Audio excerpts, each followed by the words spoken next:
My son-in-law told my daughter that I looked down on him, that I'd sent a text, telling her to leave him a lie that kept us apart for 4 years. They didn't let me attend my grandson's 4th birthday, didn't let me see him on Christmas. Last month, my grandson was rushed to the hospital with a leukemia diagnosis.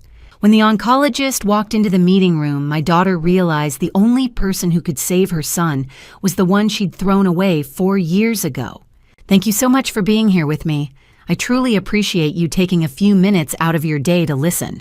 Before we continue, I'd love to know, where are you watching from right now? Drop your city or country in the comments.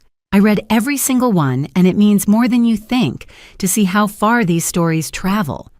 Also, please note this is a fictional story created for storytelling purposes. Certain elements are dramatized, and any resemblance to real names, people, or events is purely coincidental.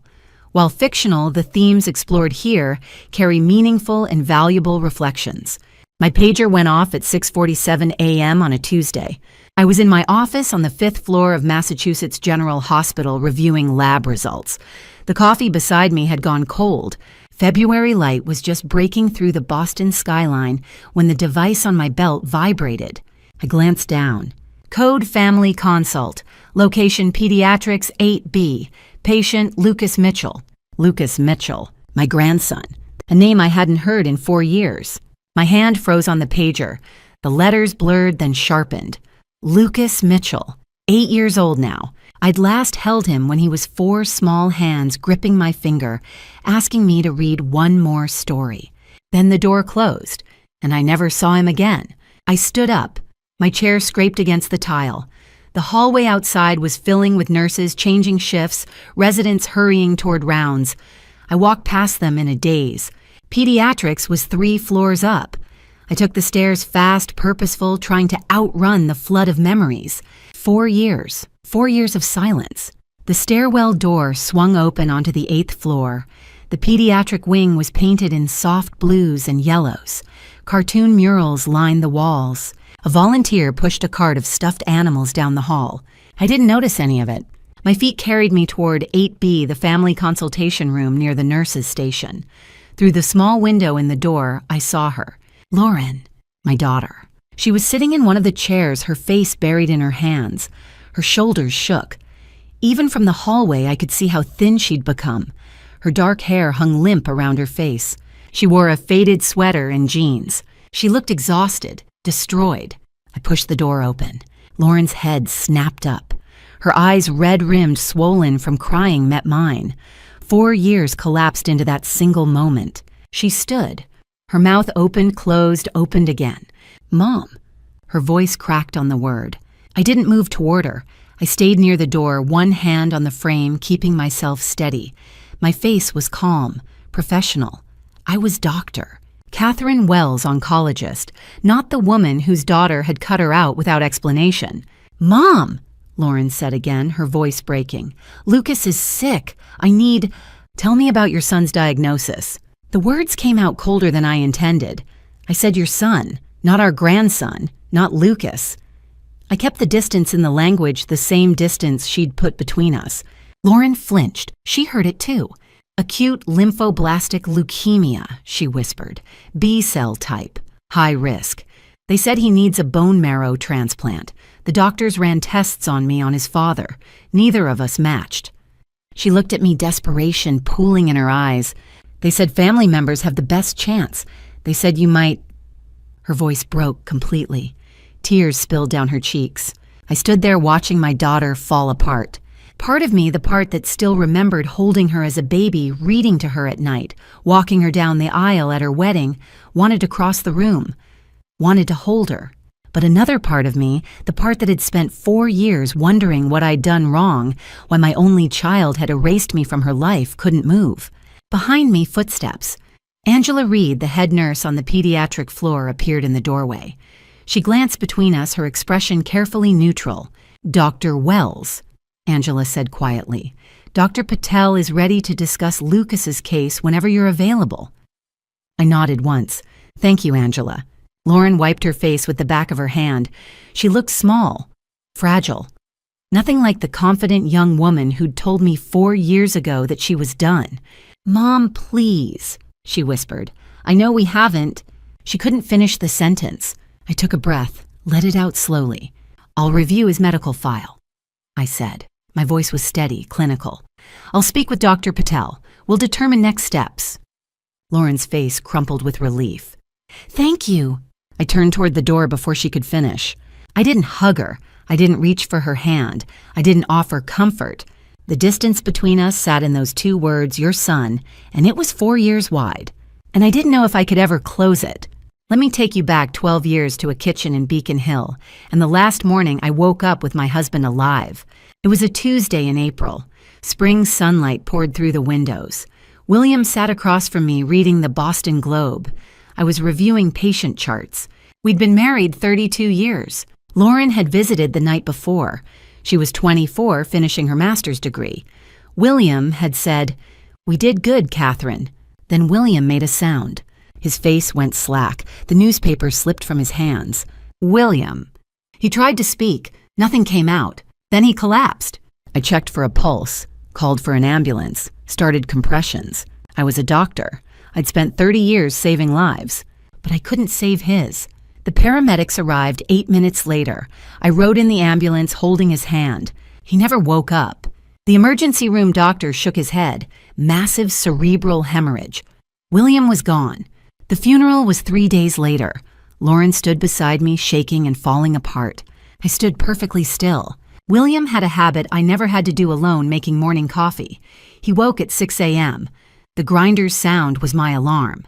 By the time I came downstairs, a blue ceramic mug with 2 spoons of sugar waited next to a folded Boston Globe. The morning after the funeral, that kitchen became a graveyard. I stood at the coffee maker, hands shaking. I dropped the blue mug. It shattered on the floor just like my heart. I didn't clean it up. I stared at the pieces, realizing my coffee would only taste bitter now. Lauren came that evening with chicken soup and pleading eyes. Mom, please talk to me. I looked at her and only saw William's shadow. The pain overwhelmed me. I'm fine, sweetheart. I just need time. Mom, you're not fine. Let me stay. I have work tomorrow. You should go. Her face crumbled, but I couldn't stop myself. I went back to work the next day. At the hospital, I knew what to do. I didn't have to think about the empty bed. So I worked 70 hours a week, extra shifts, overnight calls, anything to avoid that silent house. Lauren called every day. At first I answered. Brief conversations. She'd ask how I was. I'd say I was managing. We were both lying. After a few weeks, I let her calls go to voicemail. I was always busy. I'd text, sorry, missed your call. She'd text, love you. I'd reply, love you too. But I didn't call back. I didn't know that every voicemail I ignored gave Trevor an opening. My silence created a void he would fill with lies. Months passed, then 18 months. Lauren stopped calling as much. When we talked, there was distance. I told myself she was fine. I was wrong. 18 months after William passed, Lauren called. Her voice sounded lighter. Mom, I met someone. I barely looked up from my patient file. That's wonderful. Tell me about him. His name is Trevor. He's a financial consultant. He listens. Something in her voice should have warned me, but I was tired. You deserve to be happy, I said. I wanted someone to give her what I couldn't. 6 months later, they were engaged. 6 months after that, married. Trevor was charming. At the reception, he toasted about how Lauren had been alone, how she needed someone to care for her. Everyone smiled. I felt cold. Dinners were canceled. Calls became shorter. Trevor had plans. Then Lauren got pregnant. I thought a baby might bring us closer. It pushed us apart. Trevor was always there when I visited, watching. When Lucas was born, I held him 17 minutes. Trevor said Lauren needed rest. 3 weeks later, the call came. Late at night. Lauren's voice cold and furious. She said I'd sent a text saying Trevor wasn't good enough. I never sent that, I said. I'm done, Mom. Don't call me again. The line went dead. I tried 17 times. Calls, emails, visits, all blocked. On day 18, I stopped. 4 years of silence followed, until a Tuesday morning when my pager went off and Lucas Mitchell's name appeared. Lauren needed me after William passed, but I was drowning and I let work become my life raft. I didn't see she was drowning too. Not until a man in an expensive suit offered her a life raft of his own.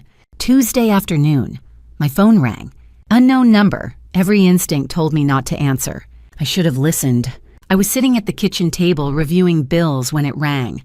I hesitated, then picked up.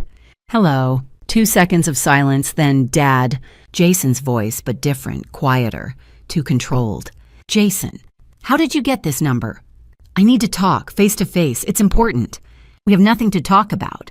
It's about Frank. I have a way to fix this, but I need your help. One last time. Every instinct in my body screamed, something's wrong. What? I can't explain over the phone. Can I come by tomorrow morning, please? No. Dad, I'm trying to make this right, for Amanda, for Mason, for all of us. The way he said, for Mason, sent ice down my spine. Whatever you're planning, Jason, don't. His voice stayed eerily calm. I'm not planning anything. I just want to talk. Work this out like family. He hung up before I could respond. I stared at the phone, unease crawling through my chest. I called Gregory immediately. Jason just called. Wants to meet tomorrow morning. Something's off. Don't meet him, especially not alone. I won't, but Greg, his voice. It wasn't angry. It was cold. That's when people are most dangerous, Gregory said. When they stop yelling and start planning. I hung up and called Joseph. Jason wants to meet tomorrow. I told him no, but you think he'll show up anyway? Yeah, I'll keep an eye out. Don't worry. That night, I couldn't sit still. I paced the living room, checking windows, checking locks. Everything secure. Amanda was upstairs with Mason, both asleep. The house was quiet except for the old furnace kicking on and the clock ticking in the hallway. I sat down in front of Grace's photo on the mantel. I don't know what to do, Grace. I want to protect them, but... I trailed off talking to a photograph like it could answer. But maybe that's what I needed. Just to say it out loud. To hear myself admit I was scared. I went to bed but didn't sleep. Every car that passed made me check the window. Every sound was Jason coming back, or Frank's men, or something worse. Wednesday morning I woke before dawn, made coffee, took a shower, got dressed, ate toast at the kitchen table while reading yesterday's newspaper I'd forgotten to finish. Normal routine, normal Wednesday, nothing to worry about, except Jason's voice kept echoing in my head, that unnatural calm. I pulled out my wallet to check something, my driver's license maybe, or a receipt I needed, and saw the corner of Dr. Stevens' competency certificate tucked behind my insurance card. I'd forgotten it was there. Kept it just in case I needed to prove I was still sharp, still thinking clearly. I stared at it for a moment, then slid my wallet back into my pocket. Upstairs I heard Amanda moving around, getting Mason ready for the day. The sound of family. The sound of people I was trying to protect. I poured my second cup of coffee and opened the newspaper again, trying to focus on the headlines. Outside, 3 houses down, Joseph Miller sat in his pickup truck with a thermos and a clear view of my front door. He'd been there since 6 a.m. I didn't know that. I didn't know a lot of things that were about to happen. I was halfway through an article about city budget cuts when I heard it. Not a knock. A crash. Then another. The sound of wood splintering. Someone was kicking in my front door. The door wasn't going to hold. I knew that. And I knew who was on the other side. But before I tell you what Jason brought with him that morning, before I reveal his plan, I need your prediction. Comment below. What do you think he was trying to do? I want to know you're still here. Quick heads up, the story ahead contains fictionalized elements. It may not be completely factual. If that's not for you, feel free to stop now. But if you're ready, here's what happened next. It started with canceled dinners, then shorter phone calls, then Lauren pregnant, and Trevor always in the room. The first year of their marriage, I invited them to dinner every other week. At first they came, then the cancellation started. Trevor has a work event. Trevor isn't feeling well. Trevor thinks we should stay in. Always Trevor. When I called Lauren, conversations grew shorter. Then Trevor's voice in the background, Lauren, we need to leave soon. I have to go, Mom. Sometimes Trevor answered her phone. Catherine, Lauren's resting. I'll have her call you back. He never called me Mom, always Catherine. Then Lauren got pregnant. I was thrilled. I called her immediately. Sweetheart, I'm so happy. If you need help, we're fine, Mom. Trevor's handling everything. I'd love to. We've got it covered. Trevor's voice in the background. Lauren's tone shifted. I have to go. The baby shower was small. Trevor organized it. He controlled the guest list. I showed up with gifts, trying not to feel like an outsider. Trevor answered questions before Lauren could. When someone asked about her birth plan, he spoke. "We've decided on natural birth. Lauren's very strong." Lauren nodded but didn't look at him. Lucas was born on a cold November morning. Lauren was 28. I was 52. I got a text from Trevor at 6:43 a.m. baby boy, 7 pounds 4 ounces. Lauren doing well. No phone call, just a text. I waited 3 hours before texting, "Can I visit?" His reply, "Hospital visiting hours 2 to 4 p.m. Room 512. I arrived at 2:01 p.m. Lauren was in bed, pale but smiling. In her arms was Lucas, my grandson. "Mom, come meet him." I crossed the room. She handed him to me. He was warm, perfect. I couldn't stop crying. Trevor stood by the door, arms crossed, watching. I held Lucas. I memorized his face. I whispered about his grandfather. 17 minutes. Trevor checked his watch. Once, twice. Catherine Lauren needs to rest now. Of course, doctor's orders. I kissed Lucas's forehead and handed him back. "I'll come back tomorrow." Trevor walked me to the door. "We'll let you know when." He never did. Over the next 4 years, I saw Lucas maybe a dozen times. Always brief, always supervised. Trevor always watching. Lucas grew. He learned to walk, to talk. He called me grandma but barely knew me. I'd ask to babysit. Trevor said they had it covered. I'd invite them for holidays. Trevor said they had other plans. Lauren stopped calling.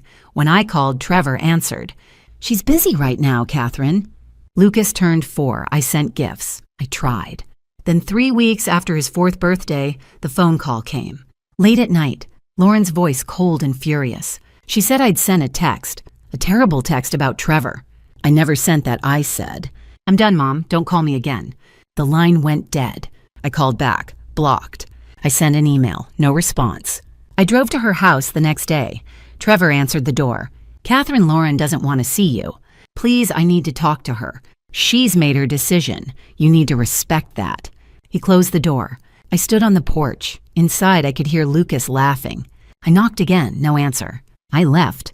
I held Lucas for 17 minutes. I counted every second. Trevor stood at the door the entire time, checking his watch. That was the last time I held my grandson. 3 weeks later, everything ended.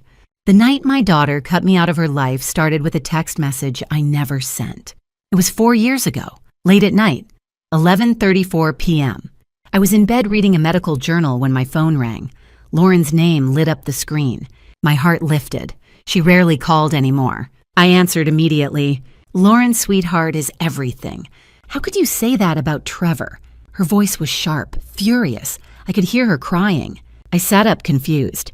"What are you talking about?" "The text, Mom. The text you sent me." "What text? I didn't." "Trevor isn't good enough for you. Leave him before it's too late." "How could you say that?" I felt the ground shift beneath me. "Lauren, I never sent you that. I swear I never." "Don't lie to me. I'm looking at it right now. It's from your number." My mind raced. I grabbed my phone, scrolling through my messages. Nothing. The last text I'd sent her was 3 weeks ago. "Happy birthday, Lucas. Love, Mom." "Lauren, please. Let me see it. I promise you I didn't send anything." "I don't want to hear it." Her voice cracked. "I can't believe you'd do this. After everything Trevor's done for me. After everything he's done for us." "Sweetheart, please listen." "No, Mom, I'm done. I'm done with you trying to control my life. I'm done with you undermining my marriage. I'm done." "Lauren, I'm not trying to." "Don't contact me again. Don't call. Don't text. Don't show up at my house. We're done." "Lauren, please." The line went dead. I stared at the phone in my hand. My chest felt hollow. My hands were shaking. I called back immediately. It rang once, then went to voicemail. I tried again. Straight to voicemail. She'd blocked me. I opened my messages. Scrolled through every conversation with Lauren. There was nothing. No text about Trevor. No text saying he wasn't good enough. I checked my sent folder. Nothing. I checked deleted messages. Nothing. I sat there in the dark, staring at the screen, trying to make sense of what had just happened. A text I never sent.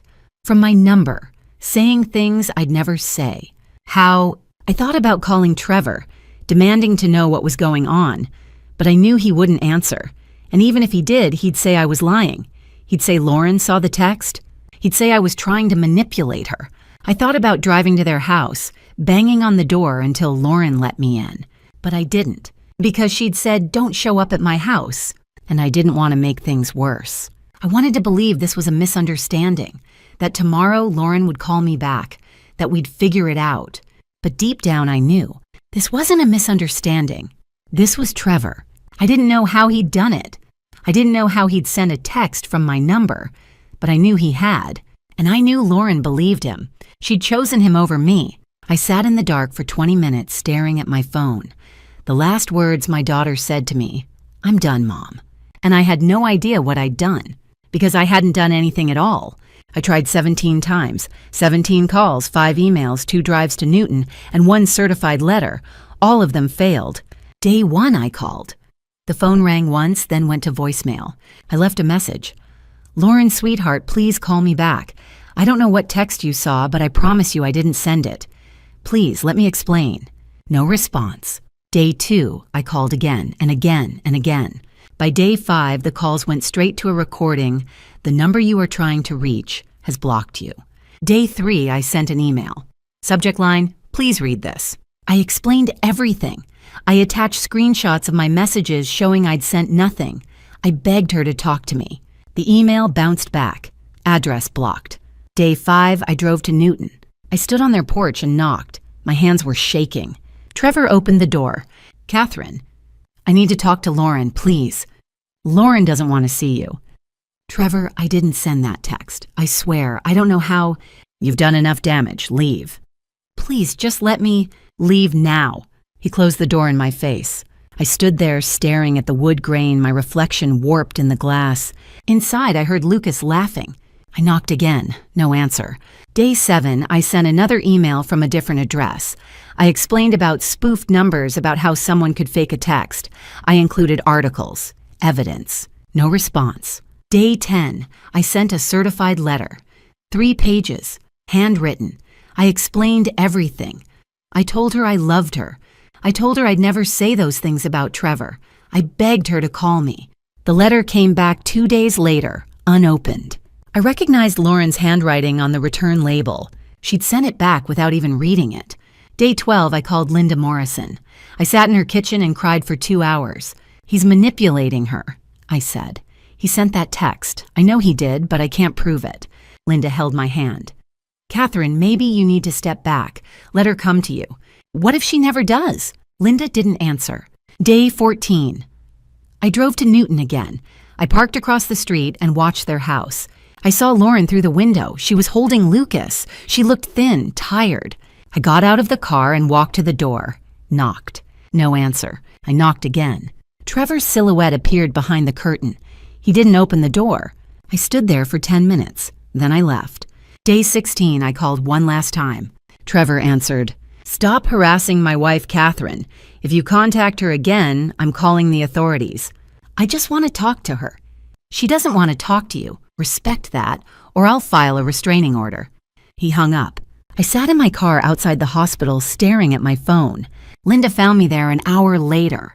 "Catherine, you have to let her go. She's my daughter." "I know, but you can't force her to listen. You've tried everything. If you keep pushing, you'll make it worse." I knew she was right. Day 18, I didn't call. Not because I stopped loving her, not because I gave up, but because I finally understood. Lauren had chosen him over me, and I couldn't force her to choose differently. On day 18, I didn't call, not because I didn't love her, but because I finally understood she'd chosen him over me, and I couldn't force her to choose differently. They say time heals all wounds. That's not true. Time just teaches you how to function while bleeding. 4 years passed. I threw myself into work, 70 hours a week, 80. I became one of the top oncologists at Massachusetts General Hospital. I published research papers on leukemia treatment. The irony wasn't lost on me. I mentored young residents. They became my family. They asked my advice. They invited me to their weddings. I went. I smiled. I told them I was proud. I won awards. Physician of the Year, top cancer researcher in New England. My office filled with plaques and certificates. I went home to an empty brownstone in Beacon Hill. I spent holidays with Linda Morrison and her family. She never asked why Lauren wasn't there. She just set an extra place at the table and poured me wine. I saw children Lucas's age at the grocery store. I'd calculate. He'd be 5 now. 6, 7, 8. Was he in kindergarten, first grade? Did he still have William's eyes? I'd never know. I tried dating, twice. Both times the men were kind, successful, interested. Both times I ended it after 3 dates. My heart was closed, locked. I couldn't let anyone in. I considered retirement. I was 60 now. I'd saved enough. I could travel, volunteer, do all the things people do when they stop working. But work was all I had, so I kept going.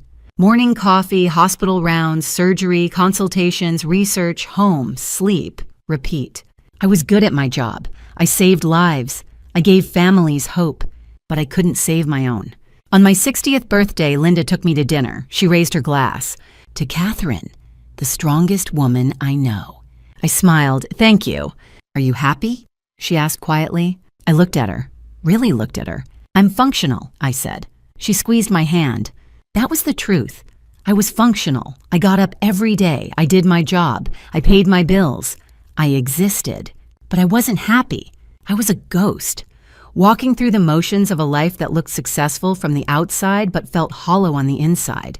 I thought about Lauren every day. I wondered if she thought about me. I wondered if she ever regretted what happened. I wondered if Trevor was still controlling her. I wondered if Lucas remembered me at all.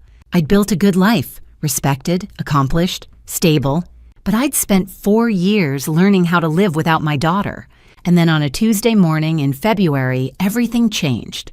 I was in my office reviewing lab results. The coffee beside me had gone cold. February light was just breaking through the Boston skyline. My pager went off at 6:47 a.m. I glanced down. Code Family Consult. Location Pediatrics 8B. Patient Lucas Mitchell. Lucas Mitchell, my grandson. The name I hadn't heard in 4 years. My hand froze. 4 years of silence. 4 years of wondering. 4 years of grief. And suddenly it all came crashing back. I stood up, my chair scraped the floor. I didn't know what had happened. I didn't know why they were calling me. But I knew one thing. Lauren needed me. And this time, I wasn't going to let Trevor keep me away. I built a good life. Respected. Accomplished. Stable. But I spent 4 years learning how to live without my daughter. And then on a Tuesday morning in February, my pager went off. Lucas Mitchell. And everything changed. Acute lymphoblastic leukemia B-cell type high risk. I delivered this diagnosis to hundreds of families. I never thought I'd hear it about my own grandson. We sat in a conference room on the 8th floor. Dr. Sarah Patel, a pediatric oncologist I'd worked with for years, had Lucas's file spread across the table. Lauren sat across from me. Her hands were shaking. I forced myself to look at the file. Not as a grandmother, as a doctor. Diagnosis ALL 3 months ago. Induction chemotherapy failed to achieve remission. Consolidation therapy also failed. Prognosis without transplant grim. Lucas needs a bone marrow transplant, Sarah said quietly. Urgently. I nodded. I'd known the moment I saw the diagnosis. We've tested both parents, Sarah continued. Trevor isn't a match. Lauren isn't either. My head snapped up. That's unusual. But not impossible, Sarah said. We've searched the National Registry. No match. She looked at me. Grandparents are the next step. Dr. Wells, would you be willing to be tested? The room went silent. Lauren's eyes met mine, desperate, pleading. I understood now. This was why she'd called. After 4 years of silence, after blocking my number, after returning my letters unopened. Not because she forgave me, not because she realized Trevor had lied, because Lucas was running out of time, and I was her last hope. I looked at Lauren, really looked at her. She'd lost weight. Her face was hollow, dark circles under her eyes, her hands twisted in her lap. Please, Mom. Her voice cracked. I know I don't deserve to ask, but he's 8 years old. I felt something twist in my chest. 4 years. 4 years of silence. 4 years of wondering if my daughter ever thought about me. 4 years of grief. And now she sat across from me, asking me to save the grandson I'd been forbidden to know. The irony was brutal. I could say no. I could tell her it was too late. I could make her feel the same pain she'd made me feel. But I wouldn't, because this wasn't about Lauren. This wasn't about Trevor. This wasn't about the 4 years I'd lost. This was about an 8-year-old boy who had William's eyes and my daughter's smile. This was about Lucas. I turned to Sarah. What do I need to do? HLA typing. Blood test. We'll have results in 48 hours. I nodded. Schedule it. Lauren's shoulders sagged with relief. Tears spilled down her cheeks. Thank you. Thank you so much. I held up my hand. I'm doing this for Lucas, I said. My voice was steady, clinical. Not for you. We're clear. Lauren flinched, but she nodded. Yes, we're clear. We weren't clear about anything, but we'd deal with that later. Right now, there was an 8-year-old boy 3 floors up who needed me, and I wasn't going to let him down. Sarah handed me the consent form. I signed it without hesitation. I'll have the lab run the test this afternoon, Sarah said. We should have results by Thursday. I stood. I'll be here. Lauren stood too. She looked like she wanted to say something. Her mouth opened, closed. I turned toward the door. Mom. I stopped, didn't turn around. I'm sorry. I didn't answer, because I didn't know if I believed her. I signed the HLA consent form. Lauren's shoulders sagged with relief, but I looked straight at her and said, I'm doing this for Lucas, not for you. We're clear. She nodded, tears streaming. We weren't clear about anything, but we'd deal with that later. We talked in a private consultation room, just the 2 of us. The first real conversation in 4 years. And the first words out of my mouth were, Where is your husband? Lauren blinked. He's at work. It's complicated. Your son is facing a life-threatening illness. Where is Trevor? Her jaw tightened. Defensive.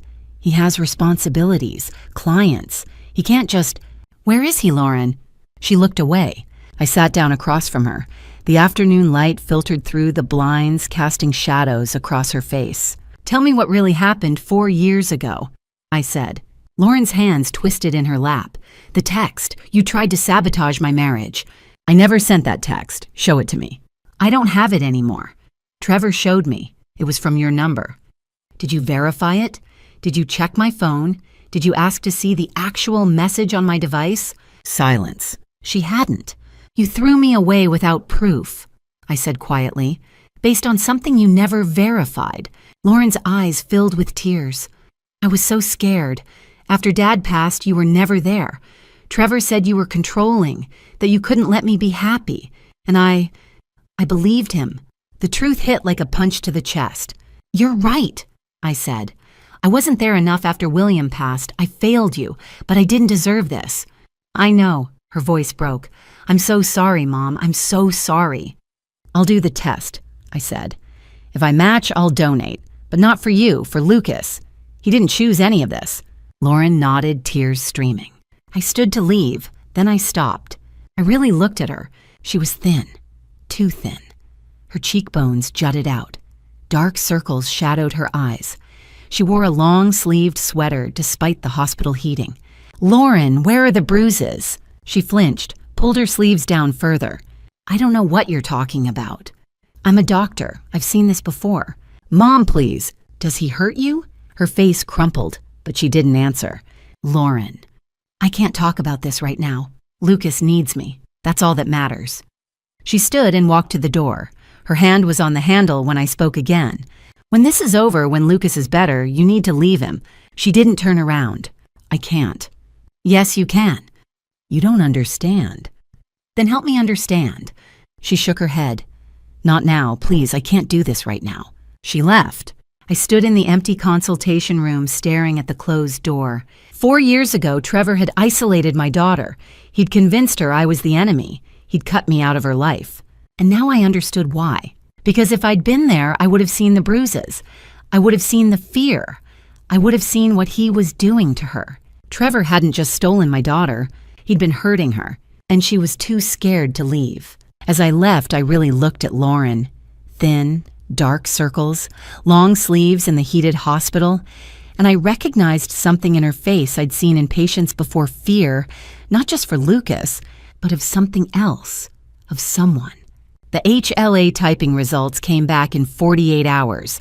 I was a 10 out of 10 match. Perfect.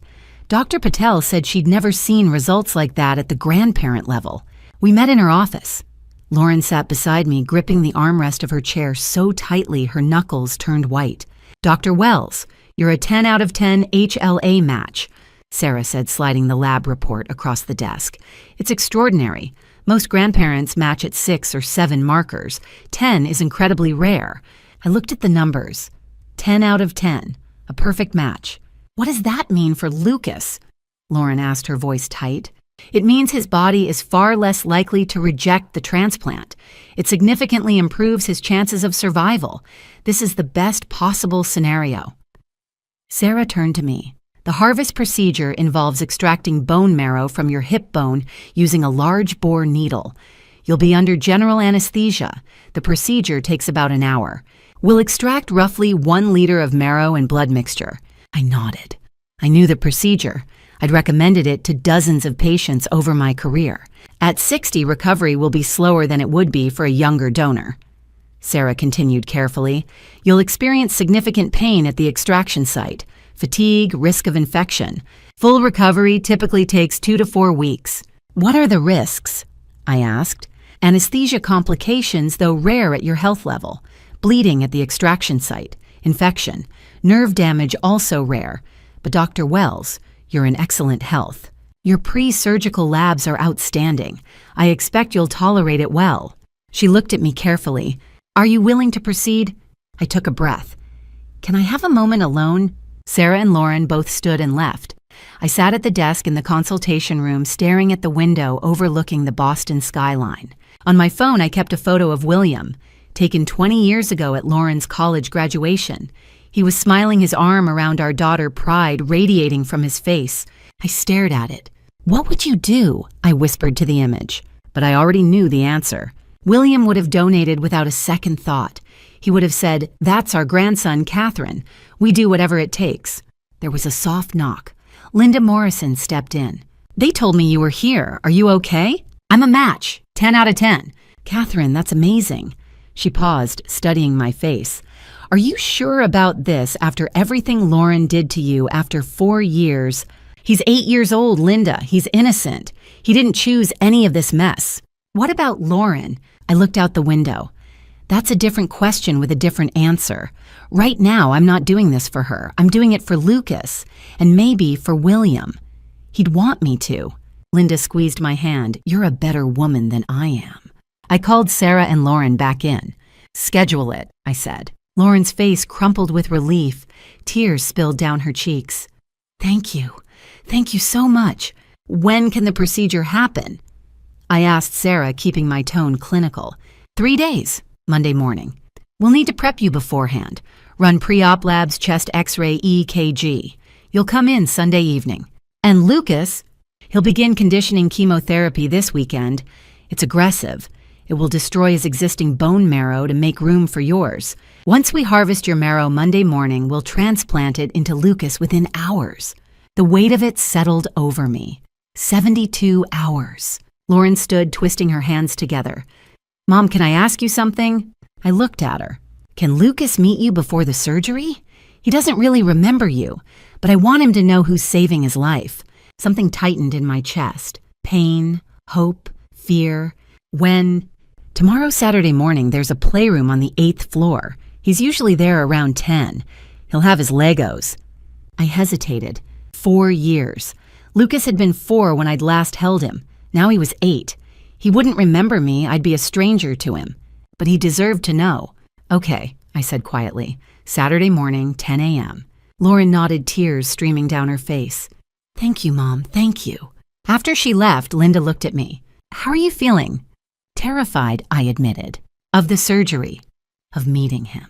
What if he doesn't want to know me? What if I'm just the old woman giving him bone marrow?" Linda smiled gently. "Then you show him who you are. You have 3 days. I had 72 hours until the harvest. In that time, I'd meet the grandson I'd lost 4 years of, the 8-year-old boy who might not remember me at all. And I had to decide, was saving his life enough, or did I need something more? If you're still here with me, tell me what you're feeling right now. After 4 years of silence and betrayal, would you still choose to give a piece of yourself to save your grandson?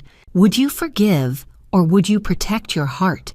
Leave a comment and let me know what you would do, because what happens next will test me in ways I never expected. And before we continue, please remember the next part includes dramatized elements created for storytelling. Some details may not reflect real-life events exactly. If this isn't for you, you may stop here, but if you stay, the most intense moments are still ahead. He had William's eyes. Dark brown, curious kind. That's the first thing I saw when I walked into the playroom. It was Saturday morning. The hospital playroom was painted bright colors filled with toys and books. Lucas sat at a table building something with Legos. He wore a medical mask. His head was bald from chemotherapy. He was thin, pale, but his eyes were bright. Lauren stood near the door, watching nervously. Lucas looked up as I approached. "Are you Dr. Wells?" I knelt down to his eye level. "I'm your grandmother." He studied me for a moment, processing.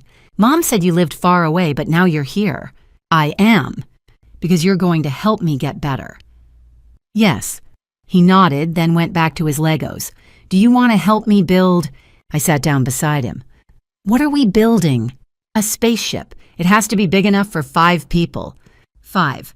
"Me, Mom, Dad, you, and Grandpa." My chest tightened. "Grandpa William passed away, sweetheart, a long time ago." Lucas nodded seriously. "I know, Mom told me. But I'm building him a seat anyway, so he can come with us." Tears pricked my eyes. We built in silence for a few minutes. Then Lucas spoke again, his voice small. "Dad said you didn't want to see me anymore." My hands froze on the Lego piece. "What?" "He said you were too busy, that you had more important things to do than visit me." I looked at Lauren. She was staring at the floor, tears streaming down her face. "Lucas," I said, gently turning back to him, "that's not true. I wanted to see you every single day. Your dad, he didn't let me." Lucas frowned. "But why?" "That's a complicated grown-up question. But I promise you, sweetheart, I never stopped thinking about you." He was quiet for a moment. Then he reached into his pocket and pulled out a small, worn, stuffed elephant. Gray fabric faded from years of hugging. "Do you remember Mr. Trunk?" he asked. My breath caught. Mr. Trunk. I'd given him that elephant when he was 2 years old. I'd sung him a silly song about elephants going to the moon every time I rocked him to sleep. "You still have him," I whispered. "I keep him in my backpack. Mom said you gave him to me when I was little. Sometimes when I'm scared, I hug him and try to remember your voice." I couldn't stop the tears now. "You remember the song?" I asked. Lucas nodded. He started to hum. Off key. But it was the elephant song.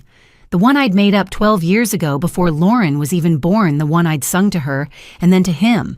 "Elephant, elephant, fly to the moon, we'll be there together, maybe very soon." I joined in, my voice breaking. Lucas smiled behind his mask.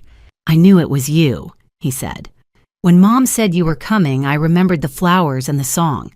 "What's bone marrow?" he asked after a moment. I chose my words carefully. "Your bone marrow is sick. Mine is healthy. I'm going to share some of mine with you so you can get better." "Will it hurt you?"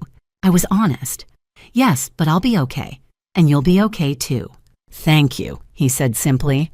We kept building. He showed me his design. I handed him pieces.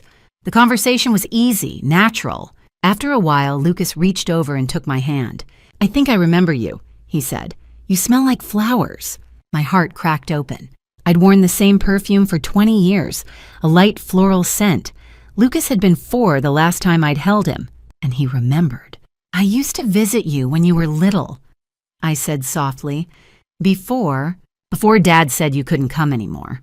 I looked at Lauren. She was crying silently by the door. "Yeah," I said, "before that." Lucas squeezed my hand. "I'm glad you're here now. I missed you." "I missed you too, sweetheart, every single day."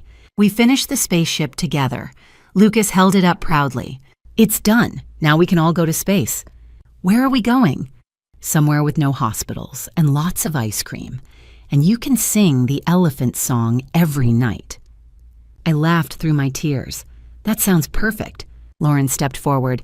"Lucas' grandma needs to go now. She has to get ready for Monday." Lucas looked at me. "That's when you give me the bone marrow." "Yes. And then I'll get better."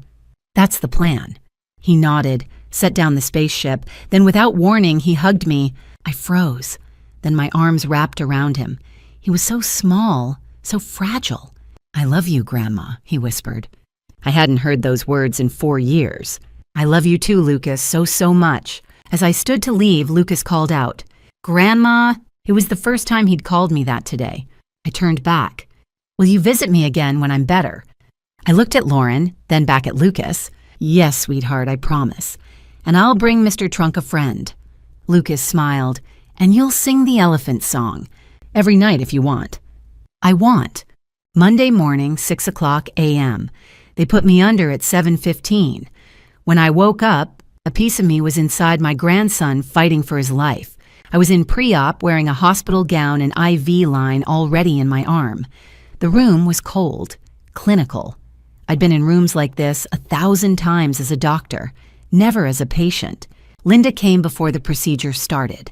"You're incredibly brave," she said, squeezing my hand. "I'm terrified," I admitted. "That's what makes it brave." The anesthesiologist came in. Kind eyes, steady hands. He explained the process. I already knew it, but I let him talk anyway. "We'll start counting backward from 10. You'll be asleep before you reach 1. He was right. I woke up in recovery. My head was foggy. My hip burned with sharp, deep pain. A nurse appeared. "Pain level 1 to 10. 6, I said. It was an 8. Maybe a 9. But doctors make terrible patients. We always lie about pain. The extraction site felt like fire, a dull, throbbing ache that radiated down my leg and up my spine. Dr. Patel came in. The harvest was excellent. We extracted a robust cell count. Lucas is in surgery now receiving the transplant. How long? 3 hours, then we wait. 3 hours. I lay in the recovery room, staring at the ceiling, feeling the pain pulse through my hip. Somewhere in this hospital, Lucas was in an operating room. My bone marrow was being infused into his bloodstream. My cells, my DNA, fighting to save his life. It was strange, surreal. A piece of me literally inside him. The pain was worth it. Every second of it. After what felt like an eternity, Sarah returned. The transplant is complete. Lucas tolerated it well. Now we wait for engraftment. 10 to 21 days. His body needs to accept your marrow and start producing healthy cells. Can I see him? Not yet. He's in isolation, high risk of infection, but he's stable. I nodded. Linda stayed with me through the afternoon. She read to me, brought me water, helped me sit up when the pain got too bad to lie flat. "You did it," she said quietly. "Now we wait." "He's gonna make it, Catherine." I hope so. Evening came. The hospital grew quieter. Visiting hours were ending. There was a knock at the door. Lauren stood in the doorway. She looked at me, bandaged, pale, in pain. She stepped closer to the bed. "Mom." Her voice was thick with tears. "They told me the surgery went well, that Lucas is stable." I nodded. I don't know what to say. She was crying now. "I don't know how to thank you for this." I closed my eyes. The pain medication was making me drowsy. "You don't have to say anything." "Yes, I do." She moved closer. "Mom, I'm so sorry. For everything. For the 4 years. For believing Trevor. For not listening to you. For Lauren." She stopped. I opened my eyes and looked at her. "Thank you, Mom," she whispered. "I don't deserve this, but thank you." I wanted to say something. I wanted to tell her it was okay, that I forgave her, that we could start over. But I wasn't ready. Not yet. Lauren stood at the door. She looked at me bandaged, pale in pain, and for the first time in 4 years, she said words that sounded real. "Thank you, Mom. I don't deserve this, but thank you." I closed my eyes. I wasn't ready to answer. Not yet. Day 3 post-transplant. I was still in the hospital when a woman I'd never met walked in carrying a folder. "Dr. Wells, I'm Michelle Perry, Lauren's friend, and I have something you need to see." Michelle was 30, maybe younger. Dark hair pulled back, dark circles under her eyes. She looked exhausted, haunted. Linda was in the room. She stood. "Should I leave?" "No," Michelle said. "Stay. You should hear this too." She sat beside my bed and opened the folder with shaking hands. "I've been Lauren's best friend since college, until Trevor cut me out 2 years ago." "Why?" I asked. "Because I tried to warn her about him.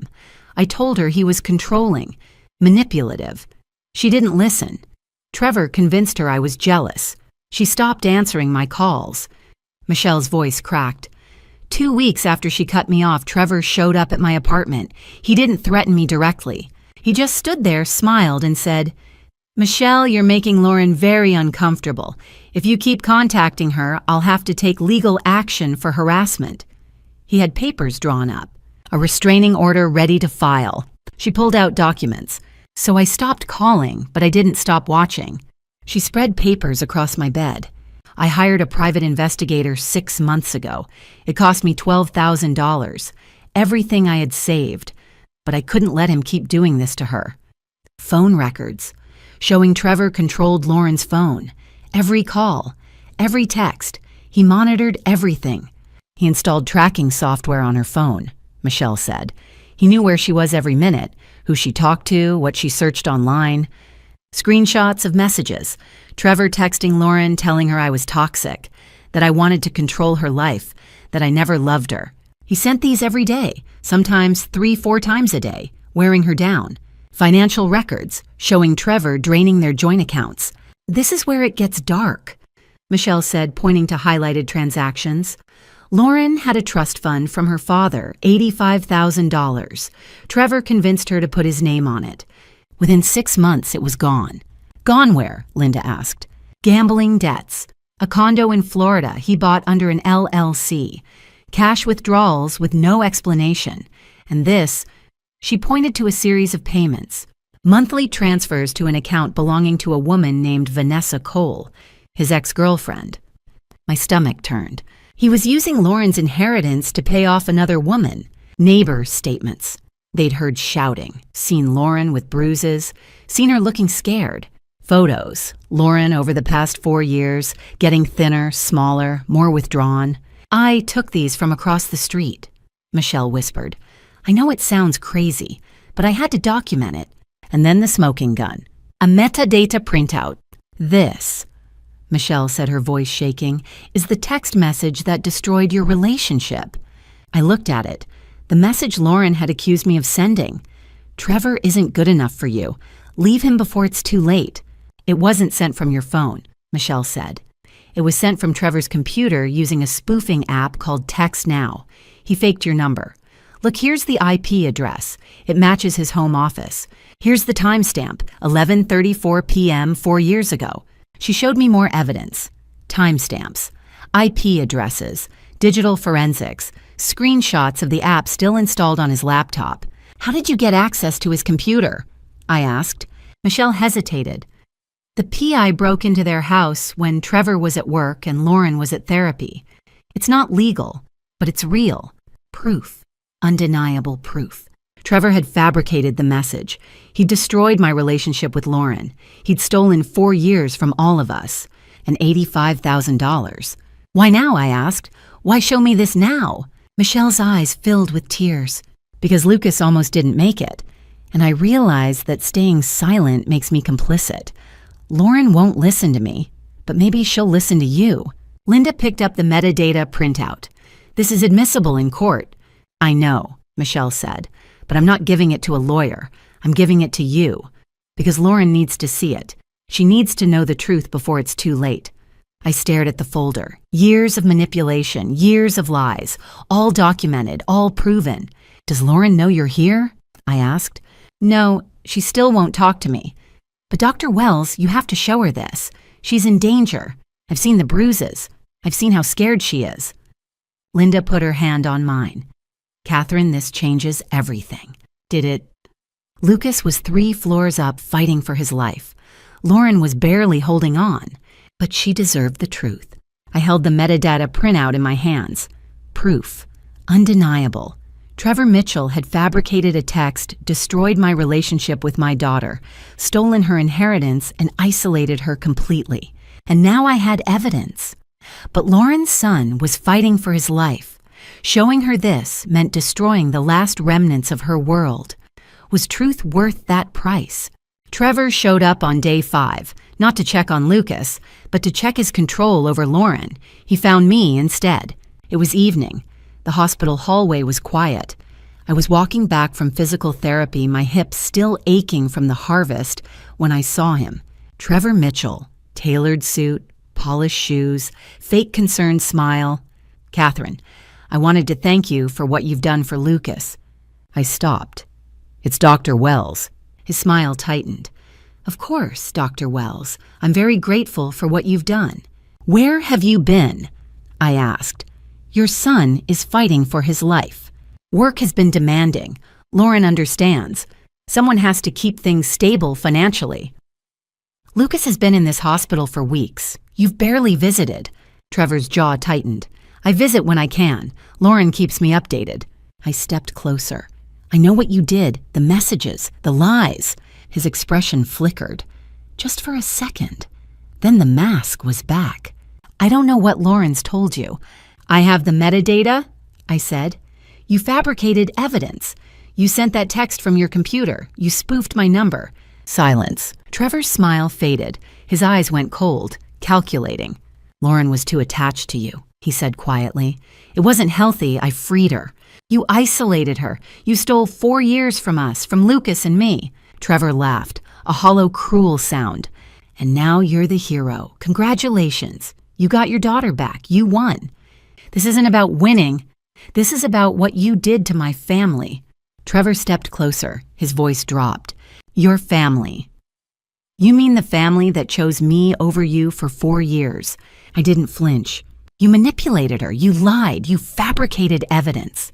I protected her from you, Trevor said. From your judgment, your control. You were suffocating her. I was grieving my husband. I made mistakes. But I never deserved what you did. Trevor smiled, empty, cold. Maybe not, but Lauren believed me. She chose me, and she'll keep choosing me. I realized it then. He wasn't just manipulative. He was a sociopath. No remorse, no guilt, just strategy. Does she know you hit her? I asked quietly. Trevor's eyes flashed. Dangerous. I've never laid a hand on my wife. I'm a doctor. I've seen the bruises, the long sleeves, the fear in her eyes. Careful, Catherine. Accusations like that can destroy relationships. You've already destroyed ours. Trevor leaned in. His voice was a whisper.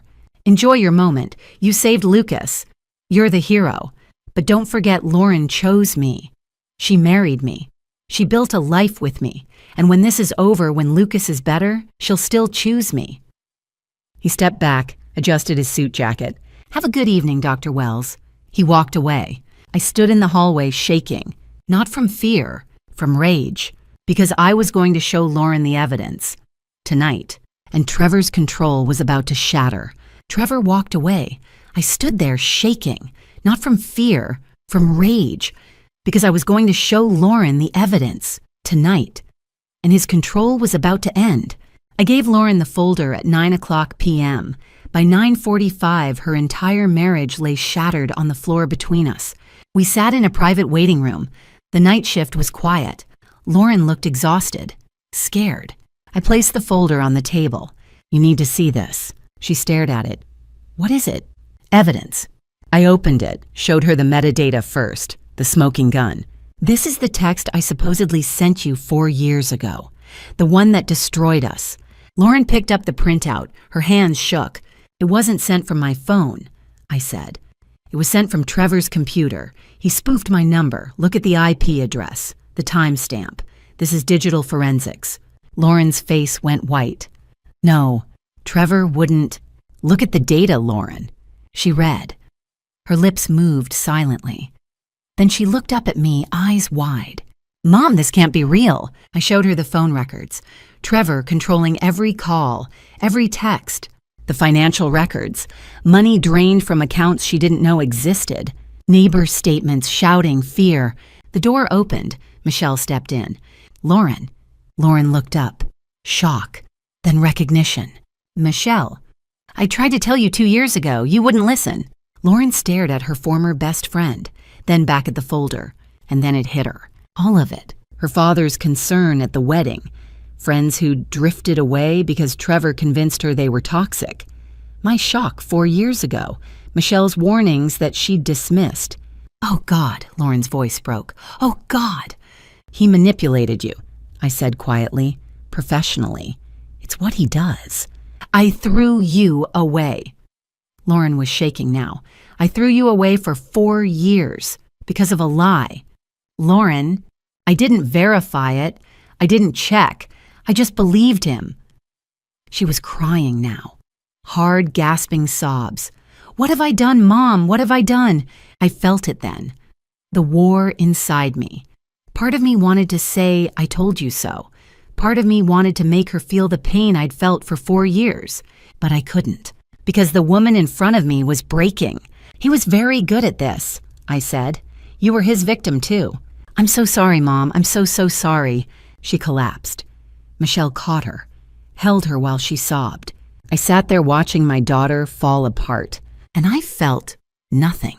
Not relief, not forgiveness, just a strange, hollow emptiness. After a long time, Lauren looked up at me. Her face was red, swollen from crying. "Can you ever forgive me?" I didn't answer, because I didn't know. Lauren stood, walked to me, and without asking, she wrapped her arms around me. I froze. Then slowly my arms came up. I held her while she cried. First time in 4 years. But I didn't cry. I just stood there holding her, feeling hollow. Because the woman in my arms wasn't the daughter I'd lost. She was a stranger with her face. And an apology couldn't give me back 4 years. I held my daughter while she cried. First time in 4 years. And I felt nothing. Not relief. Not forgiveness. Just a strange, hollow emptiness. Because the woman in my arms wasn't the daughter I'd lost. She was a stranger with her face, and an apology couldn't give me back 4 years. Lucas's engraftment happened on day 14. I got the call from Dr. Patel. His white blood cell count was rising. The marrow was taking hold.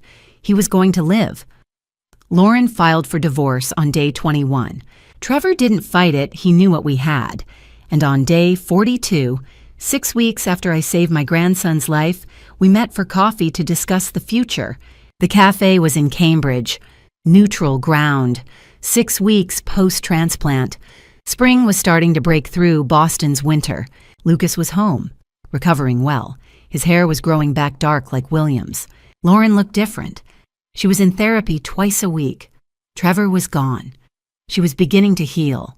"Thank you for meeting me," Lauren said. "You're Lucas's mother. We need to be able to communicate." She nodded, twisted her coffee cup in her hands. "I'm in therapy. I'm learning about manipulation, about gaslighting, about how Trevor isolated me. Mom, I know I can't undo what I did, but I want to try." "Try what?" "To have you back in my life, in Lucas's life, to be a family again." I took a sip of my coffee. "Let the silence sit between us. Can we start over?" Lauren asked, her voice breaking. "Please." "No." She flinched. "We can't erase 4 years," I said. "We start from here, from this moment, not from before." "Okay, from here, I'll do whatever it takes." I leaned forward. "Here are my terms. I will be fully present in Lucas's life. I'll visit. I'll call. I'll be his grandmother. That's non-negotiable." "Yes, of course. Between you and me, we'll be cordial. We'll co-parent Lucas, but we won't be close. Not like we were. Not now. Maybe not ever." Lauren's eyes filled with tears, but she nodded. "Trust takes years to rebuild, Lauren, not weeks." "I understand." Because you threw me away based on a lie you didn't bother to verify. Do you know what that did to me 4 years? I missed everything. Lucas's first day of school, his birthdays, everything. I know, and I'll spend the rest of my life making it up to you. I don't need you to make it up to me. I need you to learn from this, and I need you to understand I forgive you for Lucas's sake. But trust, that's different. That takes years. Do you think you'll ever trust me again? I was honest. I don't know. Ask me in 5 years. We sat in silence. The coffee grew cold between us. Lauren left first. She hugged me before she went. I let her, but I didn't hug back. I sat alone watching the spring rain streak the windows. So that's my story. One of those family drama stories that starts with grief and ends with hard-won boundaries. One of those grandma stories where love isn't enough, you need truth too. Looking back, here's what I see clearly now. Don't be like me. When William passed, I ran from my pain straight into my work. I left Lauren to grieve alone, and that emptiness made her vulnerable. If someone you love is hurting, stay present. Your absence creates space for the wrong people to walk in. Trust but verify. Lauren threw me away over a text she never checked. In these family drama stories, that's the pattern manipulation works because we don't ask questions. If someone you trust suddenly turns on you, demand proof. Real love can withstand scrutiny. Speak up when you see red flags. I saw Trevor's control at the wedding. I felt it. But I stayed quiet because I didn't want to be that mother. Silence isn't kindness. It's permission. If you see someone being isolated, say something. You might be the only voice they hear. Forgiveness doesn't mean reconciliation. I forgave Lauren for Lucas, but I won't pretend 4 years didn't happen. You can love someone and still protect yourself. Boundaries aren't walls, they're bridges you control, and that's okay. These grandma stories aren't just about loss. They teach us that family isn't just blood. It's trust-earned boundaries, respected, and love proven through action, not just words. Too many family drama stories end in silence. Mine ended in survival.